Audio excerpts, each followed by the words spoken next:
Okay, so let's go over the strengthen your understanding problems from the first section.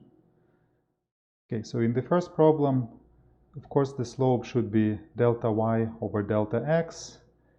In the second problem, x equals to 3 is not a function of x, it's a function of y. In the next problem, of course, if y is equal to 3, the slope is 0. Now, in the next problem, the first function is increasing at the rate or with the slope 0.5. And the second one is actually negative, so it's decreasing.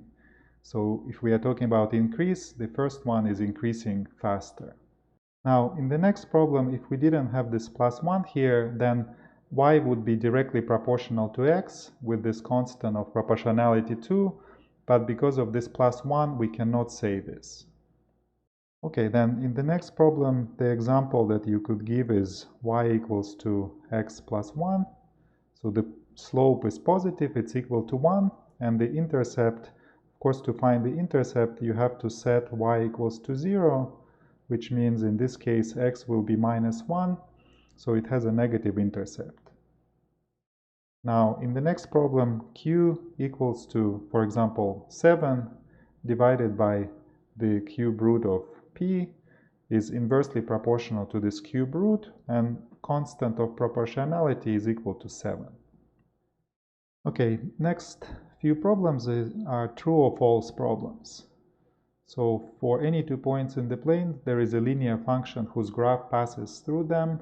The answer is true, or you can watch one of the videos that I made. Now, in the next question, again, the answer is true, because if you increase x by 1, then y should increase exactly by the slope, which is m. Then in the next question, the answer is again true, because if you rewrite the second function as y equals to minus x plus 1, you can see that the graph will be the same. Now, in the next problem, the answer is false, because if you rewrite the second as y equals to 1 minus x over 2, you can see that it will look different on the xy plane. Now, here I want to give a little warning that actually in math the answer would be true, because the two functions are actually the same function. It's 2 minus 2 times independent variable. So only the names change, but the function actually stay the same. But in calculus, we stick to this convention that if we have variables x and y, we always graph them on the xy plane, and the x variable is on the horizontal axis and y variable is always on this vertical axis. So if you graph these two functions on this xy plane with these x's, then they will look different. So in calculus, you would say that the graph is not the same. Okay, now going back to the next problem, answer is false, because, well, again, if you have, let's say, function y equals to x plus something like plus 1, if you divide y by x, you get 1 plus 1 over x. So this term 1 over x, it makes the ratio change with x.